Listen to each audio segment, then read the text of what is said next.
నేను వీళ్ళిద్దరిని ఉండనిస్తేనే కదా, ఎందుకంటే మోమో ఆ ఒక్క రౌండ్ లాక్ చేస్తుంది. జలస్ అనేది అడ్జెక్టివ్, అది నౌన్ ని డిస్క్రైబ్ చేస్తుంది. ఫర్ ఎగ్జాంపుల్, ఒకరి సంతోషం. అసలు నమ్మలేకపోతున్నాను. Miss Ayasi first crush వాడేనా?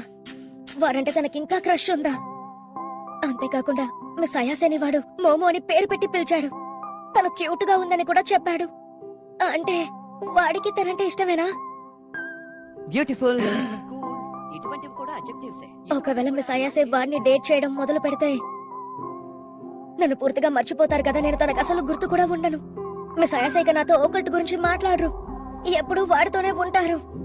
ఆ తర్వాత తను నాతో దయ్యాల గురించి కూడా మాట్లాడదు.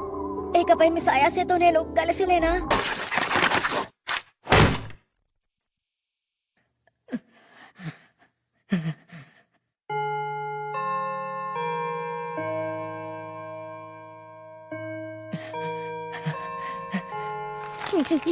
నేను దేనికి పనికిరాని వాణ్ణి. ఒరే, అనవసరంగా నువ్వు డిస్ట్రాక్ట్ అవ్వకు.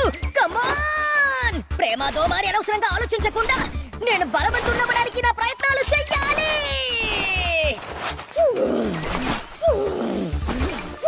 ఇక్కడున్నావా? ఏం చేస్తున్నావు? కొత్త మూవ్ని ప్రాక్టీస్ చేస్తున్నావా ఏంటి?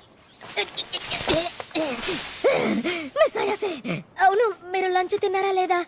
మిస్ అయాసే, అవును మీరు లంచ్ తిన్నారా లేదా? తినటానికి ఇక్కడికి వచ్చాను.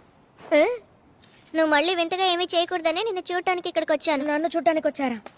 మిస్ షిరటోరి విషయంలో నేను ఎటువంటి తప్పు చేయలేదు. ఓ కరుణ్, నువ్వు భోంచేసావా లేదా? ఇంకా భోం చేయలేదు. నీ చేతులు రెండు కట్టేసున్నాయంటే ఈ రోజు లంచ్ నేను నీకు తినిపించనా? ఏంటి? మీకు ఓకే అంటే నాకు ఓకేనే. మామో, హే, నిన్న మామ ఇంట్లో ఉన్న అబ్బాయివి కదా, నువ్వు తన ఫ్రెండ్వేనా? నీకేం కావాలి? మీకుతో భోంచేట వదిలేసి ఎందుకు ఇక్కడికి వచ్చా? ఏమైంది? నీకు అసూయగా ఉందా? కోపడుకు బంగారం. ఇలా చూడు, ఇది నీకు ఎంతో ఇష్టం కదా. నీకు ఇంకా విషయం గుర్తుందా? నేనెలా మర్చిపోతాను?